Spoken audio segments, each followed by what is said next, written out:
గ్లాసులో మందేది కడుపులో భద్రంగా నిద్రపోతుంది బాబు. నీ కడుపులోనా? కాదు బాబు, నీ కడుపులో. నాకు తెలియకుండా నేను ఎప్పుడు తాగానబ్బా? అదే మందులో ఉన్న మ్యాజిక్ బాబు. సగం తాగిన తర్వాత గాని మందు తాగుతున్న విషయం మనకు తెలీదు.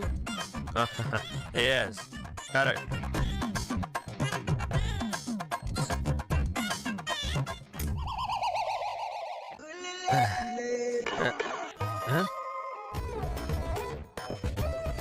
బాబు ఆ గ్లాసు నేనే తాగా, ఫుల్గా తాగా. నేను మందులో ఉన్నా సరే ఫుల్ క్లారిటీతో ఉండా. నీ బొందరా నీ బొంద. బాబు ఇంతకీ మమ్మల్ని ఎందుకు పిలిపించారో చెప్పలేదు బాబు. మీ తెలివితేటలన్నీ వాడేసి ఆ నర్మదాని సాగర్ని ఇంట్లో నుంచి వెళ్ళిపోయేలా చేశారు. ఇన్నాళ్ళక రామరాజు గారి మీద మా పగ తీరింది. అందుకే మిమ్మల్ని సన్మానం చేద్దామని పిలిచాను. రామరాజు గారి చిన్న అమ్మాయిని పెళ్లి చేసేసుకుని నువ్వు వాళ్ళ కుటుంబాన్ని కోరుకోలేని దెబ్బ కొట్టావు. నువ్వు చేసిన కుట్ర ముందు మా తెలివితేటలు ఏముందిరే బాబు. ఆ ఇడ్లీలో కారపొడంతా. నేను దాన్ని పెళ్లి చేసుకోలేదని నెత్తిన్నోరు మొత్తుకొని చెప్తున్నా ఎవడు ఇనిసావడే. మెడలో తాళేసుకొని వచ్చి నాకు దెమ్మ తిరిగిపోయి షాకులు ఇవ్వడమే కాదు, ఇప్పుడు అది నన్ను టార్చర్ కూడా పెడుతుంది. అమ్మో, దాన్ని చూస్తేనే నాకు వణుకు పుడుతుంది. అయ్యయ్యో ఏంటి బాబు పర్వతం లాగా ఉన్నావు. ఆ పిల్ల పిచ్చుకి భయపడటమేంటి? అది సాంబార్ మీద పోసి కాఫీలో మోషన్ టాబ్లెట్లు కలిపి రకరకాల పద్ధతుల్లో నాకు చుక్కలు చూపిస్తుంది. ఆ అమూల్యం నన్ను టార్చర్ పెట్టడం చూస్తుంటే దాని వెనక ఎవరు ఉన్నారని, వాళ్ళే దాన్ని మెడలో తాళి వేసుకొని రమ్మని చెప్పారని, వాళ్ళే నన్ను టార్చర్ పెట్టమని చెప్పారని నాకు అర్థమవుతుంది. దాని వెనకాల ఎవరున్నారు ఎలా తెలుసుకోవాలో నాకు అర్థమై సావట్లేదు. ఎంత చిన్న విషయానికి అంత టెన్షన్ అడిపోతావేడు బాబు. నిజం రాబట్టడానికి నువ్వు చెయ్యాల్సింది ఆ మూల్యని ఇబ్బంది పెట్టడం కాదు, రెచ్చగొట్టడం. నువ్వు అట్ట పిల్లని ఫుల్లుగా రెచ్చగొట్టు, తన మెడలో తాళేసుకురమ్మంది ఎవరో గడగడ కక్కేత్తది. అయితే దాన్ని రెచ్చగొడితే ఖచ్చితంగా నిజం బయటకు వచ్చేస్తుందా?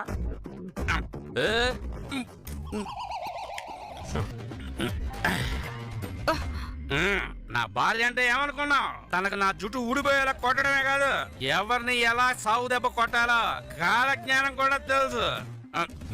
అందుకని నా శక్తులన్నీ నీకు దారిపోస్తున్నాను. చల్లరైపో, నాలాగా స్టడీ స్టడీ స్టడీ నిలబడిపో. అయితే ఓకే, ఇప్పుడు నుంచి చూపిస్తా నా తడాక.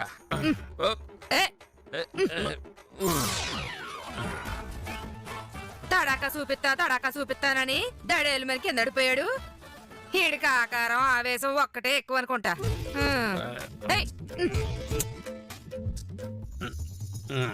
దేవుడా,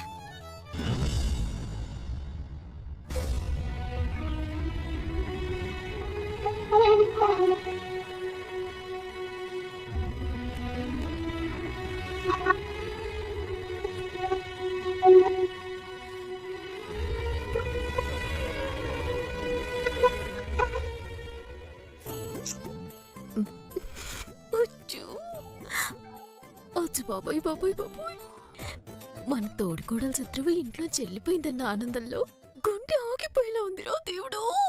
కాకపోతే ఇంత ఆనందంలో బాధపడుతున్నట్టుగా యాక్టింగ్ చేయటం కొంత కష్టంగా ఉంది.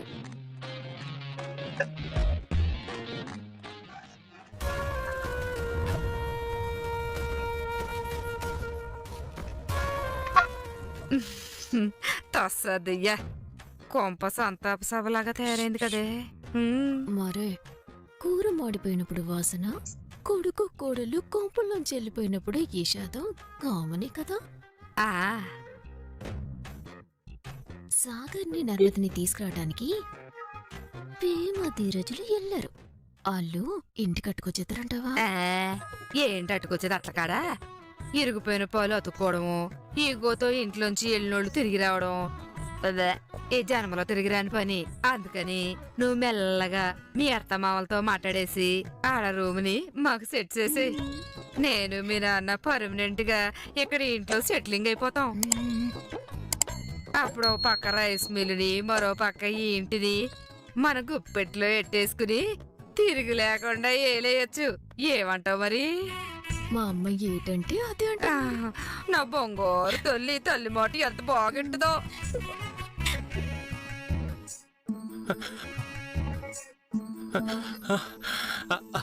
అక్క బావా నర్మదా సాగర్ వచ్చేస్తున్నారు.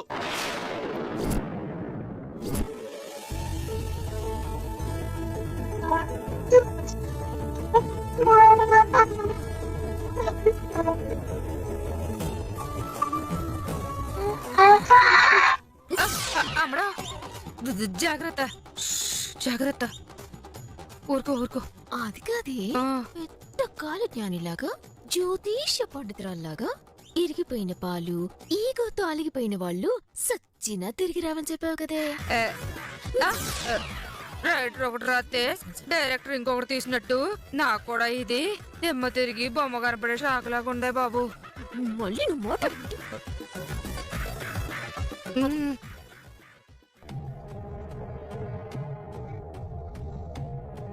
రండి రండి అక్క బావా రా.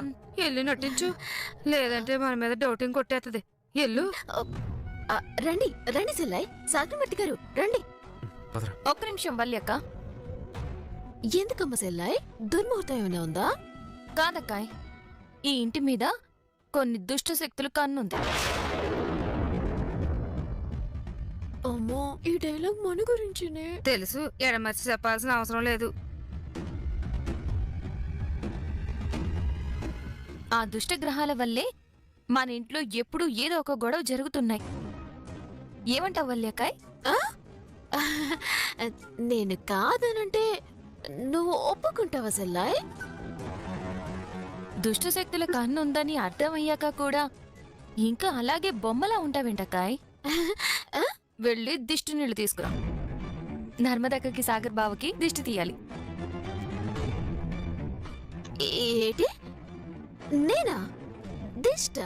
అవును వల్లకాయ్, నువ్వు ఈ ఇంటి పెద్ద కొడలివి కాబట్టి ఈ ఇంటి యోగక్షేమాల గురించి నువ్వే ఎక్కువగా ఆలోచిస్తూ మా బరువు బాధ్యతలన్నీ నువ్వే మోస్తున్నావు కాబట్టి నువ్వే నర్మదక్కకి సాగర్ బావకి దిష్టి తీసి ఇంట్లోకి ఆహ్వానించాలన్నమాట.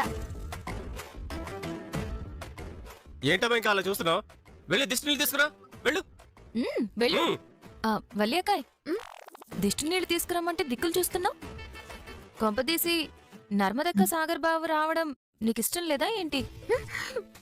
అచ్చి బాబోయ్, ఎంత ఎంత మాట అన్నావు సెల్లాయ్. శివ శివ, అమంగళం ప్రతేతమగాక. నర్మద సెల్లాయ్, సాగర్ మర్ది గారు ఇంట్లోంచి వెళ్లిపోయారని నేను కళ్ళల్లో నీళ్ళు ఇంకిపోయేలా ఏడ్చాను. ఎంటనే తిరిగి రావాలని కోటి కోటి దేవుళ్లకు మొక్కుకొని కళ్ళు కాయలు కాసేలా ఎదురు చూస్తా ఉన్నాను.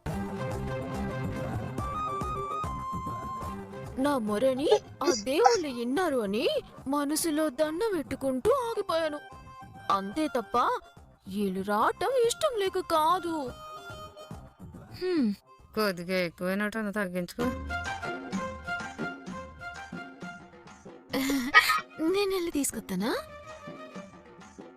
ఒరే చిన్నలుడు అమ్మాయి ప్రేమ, మీరిద్దరూ గ్రేట్ అంటే గ్రేట్ అంతే.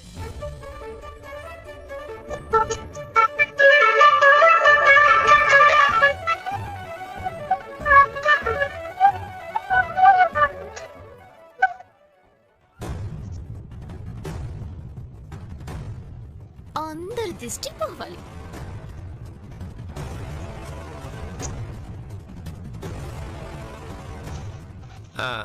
సరే పదండి పదండి.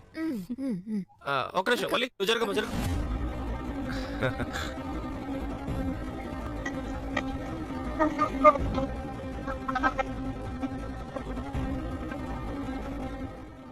నాన్న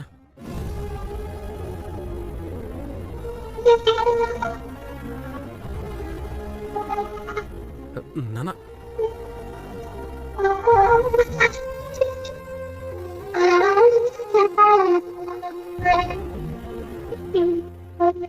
అమ్మా అన్నయ్య వదిన తీసుకొచ్చాను.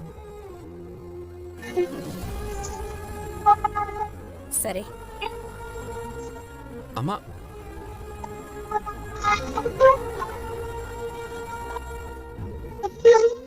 అరే అరే పెద్దడా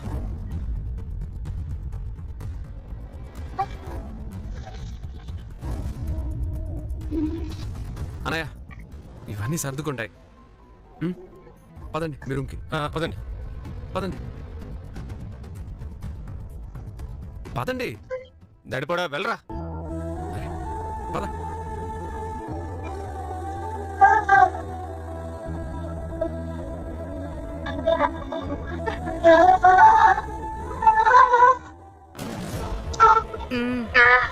నా శత్రువుకి నేను దిష్టి తీసి ఆహ్వాన పలికాను. థు, నా దరిద్రం తగలయ్యా.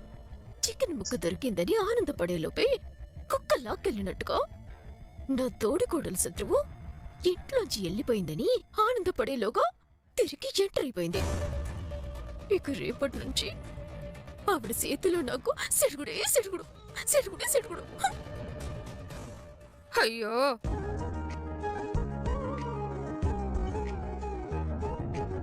ధీరజ్, ఆ సాగర్ బావ నర్మదక్క ఇక ఇంటికి రారేమోనని చాలా భయమేసిందిరా. నువ్వు సాగర్ బావని కన్విన్స్ చేసి ఇంటికి తీసుకొచ్చావు. ఇదంతా నీ వల్లేరా. థ్యాంక్ యూ రా. Thank you so much. నీకు నిజంగా సెన్సే లేదే. అసలు ఏ జనరేషన్లో ఉన్నావే నువ్వు? అరే అసలు థ్యాంక్స్ చెప్పే పద్ధతేనా ఇది? మరి ఇంకెలా చెప్తారా? ఎలా అంటే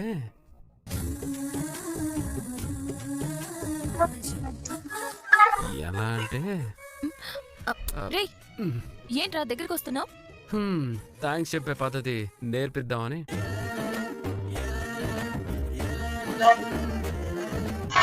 రే, అది దూరం నుంచి కూడా చెప్పొచ్చు కదా, ఇలా ఇంత దగ్గరికి రావాలా? కావాల్సి వస్తే ఇంకా దగ్గరికి రావాలి. మన ఒకరి ఊపిరి మరొకరికి వినపడే అంత దగ్గరగా రావాలి. కళ్ళు కబుర్లు చెప్పుకునేంత దగ్గరగా, పెదాలు గుసగుసలాడుకునేంత దగ్గరగా ఉండాలి.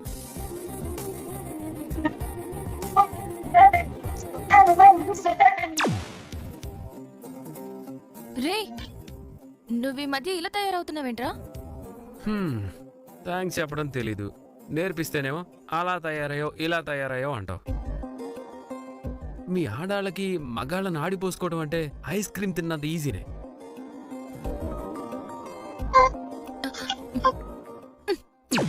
బాబు స్వాతిముత్యం, నీ వేషాలు నాకు తెలుసులే గాని కొంచెం డిస్టెన్స్ మెయింటైన్ చేయమ్మా. ఏంటి అలా నెట్టేస్తున్నావు? ఏంటే నన్నే తోస్తావరా? నిన్ను నిన్ను ఏంట్రా బండరాయిలా ఉన్నావు? అస్సలు కదలట్లేదే. ఏంటి బల ప్రదర్శన చేస్తున్నావా? నీకంత సీన్ లేదులే పొట్టి. రే, నీ చూడటానికి ఇలా ఉంటాను గాని నా బలం గురించి నీకు తెలీదు. అవునా? అయితే సరదాగా ఓ గేమ్ ఆడదామా? ఎవరి బలం ఎంతో తెలుసుకుందామా? ఓకేరా, గేమ్ ఏంటి?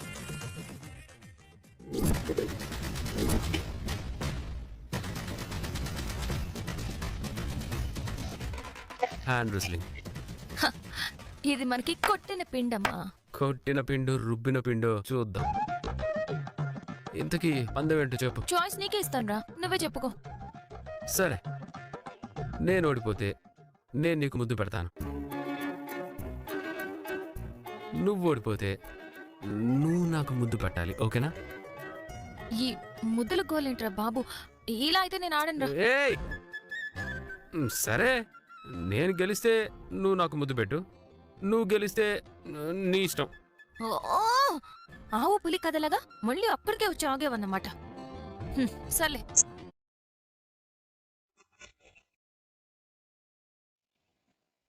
నువ్వు గెలిచినప్పుడు సంగతి కదా. ఆడదాం పట్టు.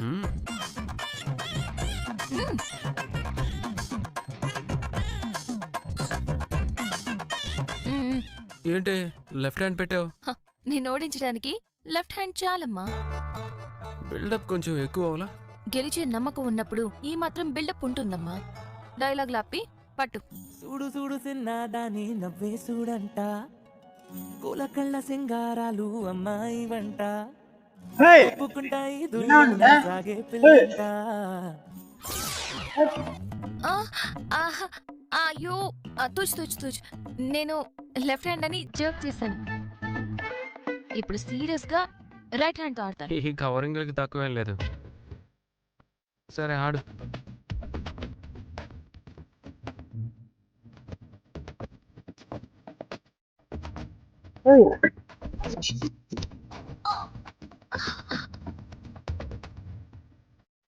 పర్లేదు, ఇంకో హ్యాండ్ సపోర్ట్ తీసుకో.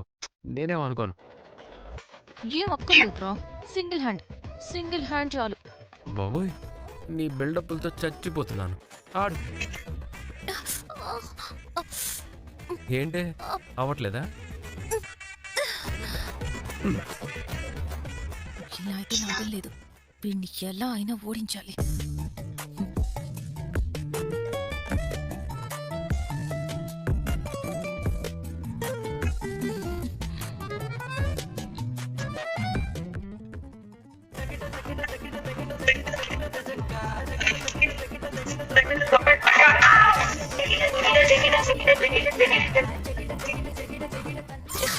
Yay! నేను గెలిచాను. నేను ఓడించాను. ఏయ్, చీటింగ్. నువ్వు చీటింగ్ చేసి గెలిచావు. బాబు, గేమ్లో గెలవడం ముఖ్యం, ఎలా గెలిచావన్నది ముఖ్యం కాదు. నోరు మూసుకుని నువ్వు నా చేతిలో ఓడిపోయానని ఒప్పుకో. అర్థమైందా? సర్లే, నువ్వు గెలిచావని ఒప్పుకుంటున్నాను. పందెం ప్రకారం నీకేం కావాలో అడుగు. ఇప్పుడు కాదు, టైం వచ్చినప్పుడు చెప్తాను.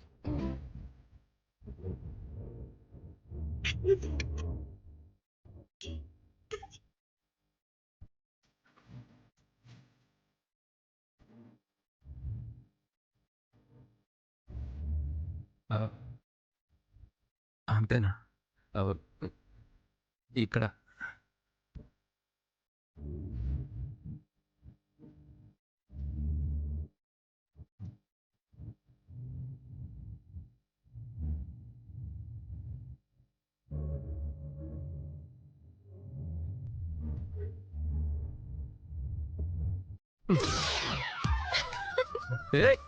ప్రేమ.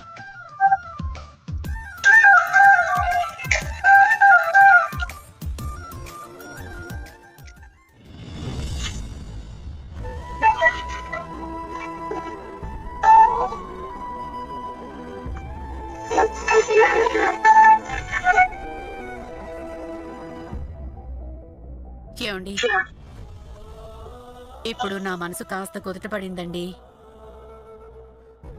అంటే అన్నాను అంటారు గాని, నడిపోడు నర్మదా గుమ్మం దాటేటప్పుడు నాలో నేను ఎంత బాధపడ్డానో, ఎంతగా ఏడ్చానో తెలుసా అండి?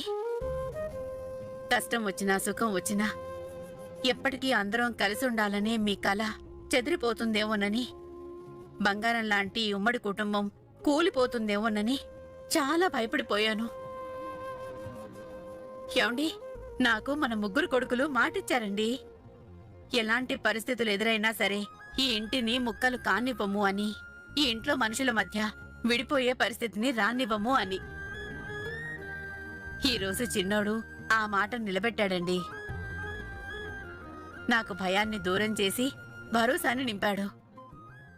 భయపడి కూర్చోమ్మా. ఏమండి, భయపడుతూనే ఉండు. శ్రీరామ శ్రీరామ శ్రీరామ అంటే అన్నానంటారు గాని ఏంటండి ఇలా అంటున్నారు? అవును కూర్చోమ్మా. ఒక మనిషికి ఇంట్లోంచి వెళ్ళిపోవాలన్న ఆలోచన వచ్చింది అంటే అది మనసులో ఎప్పటికీ అలాగే ఉంటుంది. రేపటి రోజున ఇంట్లో ఏదైనా జరిగితే వాడు ఖచ్చితంగా ఇంట్లోంచి వెళ్ళిపోతాడు. అయ్యో లేదండి, వాడేదో కోపంలో గుమ్మం దాటాడంతే. తప్పు చేసిన వాడికి పశ్చాత్తాపం ఉండాలి. ఇది నా కుటుంబం, నేనెందుకు గుమ్మం దాటాలి అన్న బుద్ధి ఉండాలి.